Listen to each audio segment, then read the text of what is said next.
നമസ്കാരം. ആക്സിയം 4 ദൗത്യത്തിൻ്റെ ഭാഗമായി ഇന്ത്യൻ ബഹിരാകാശ യാത്രികൻ ശുഭാൻശു ശുക്ല ചരിത്രം കുറിച്ചിരിക്കുകയാണ്. ഏറെ പ്രത്യേകതകൾ ഉള്ളൊരു ദൗത്യത്തിന് ശുഭാൻശു ഒരുങ്ങിയപ്പോൾ തന്നെ ഇന്ത്യയുടെ സ്വന്തം ബഹിരാകാശ പദ്ധതിയായ ഗഗൻയാൻ വലിയ ചർച്ചകളിൽ ഇടം നേടിയിരുന്നു.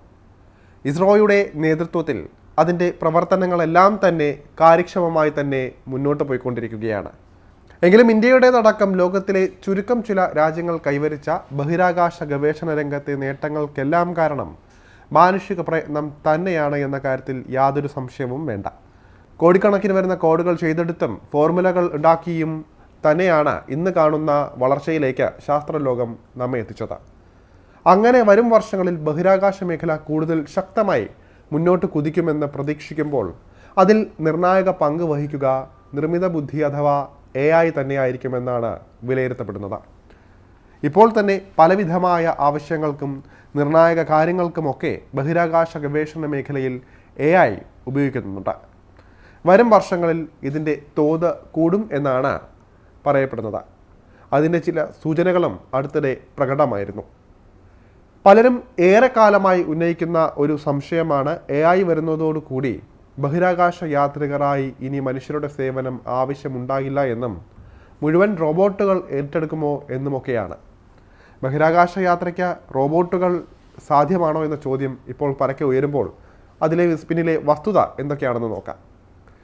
ശരിക്കും പറഞ്ഞാൽ നമ്മൾ ഇനിയുള്ള കാലത്ത് ഇത്തരം ദൗത്യങ്ങൾക്ക് കൂടുതലായി റോബോട്ടുകളെ ആശ്രയിക്കുന്നത് എന്തെങ്കിലും പിഴവ് പറ്റിയാൽ മനുഷ്യജീവൻ അപകടത്തിൽ ആകുന്നതിൽ നിന്ന് ഒരു പരിധിവരെ തടഞ്ഞു നിർത്താൻ സാധിക്കുമെന്നതിനാലാണ്.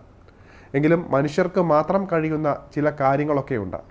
അവയ്ക്ക് AIയോ റോബോട്ടോ ഉണ്ടായിട്ടൊന്നും കാര്യമില്ല. കാരണം ഭൂമിക്ക് പുറത്ത് പ്രവർത്തിക്കുമ്പോൾ റോബോട്ടുകൾക്ക് പരിമിതികൾ ഏറെ ഉണ്ടാകും. ഗുരുത്വാകർഷണ ബലത്തിലെ മാറ്റം മുതൽ വിവിധ ഊർജ സ്രോതസ്സുകളുടെ അഭാവം വരെ റോബോട്ടുകൾ ബഹിരാകാശ യാത്രികരാകുമ്പോൾ ബുദ്ധിമുട്ടുകൾ ആയി വരുന്നതായിരിക്കും. എങ്കിലും ഇത് ഉപകാരപ്പെടുന്ന മേഖലകളും ചിലതുണ്ട്. മനുഷ്യർക്ക് എത്തിപ്പെടാൻ കഴിയാത്ത അതീവ ദൂരത്തിലുള്ള ഇടങ്ങളിലേക്ക്, പ്രത്യേകിച്ച് അപ്രാപ്യമായ ഗ്രഹങ്ങളിലേക്ക് പഠനത്തിനും ഗവേഷണത്തിനും റോബോട്ടുകളെ അയക്കാവുന്നതാണ്. പ്രത്യേകിച്ച് വലിയ ഗാലക്സികൾ തേടിയുള്ള യാത്രകളിൽ ഇവ താങ്ങാകും. ഇത്തരം കാര്യങ്ങളിൽ നമുക്ക് ഇവയുടെ സേവനം പരമാവധി ഉപയോഗപ്പെടുത്താം.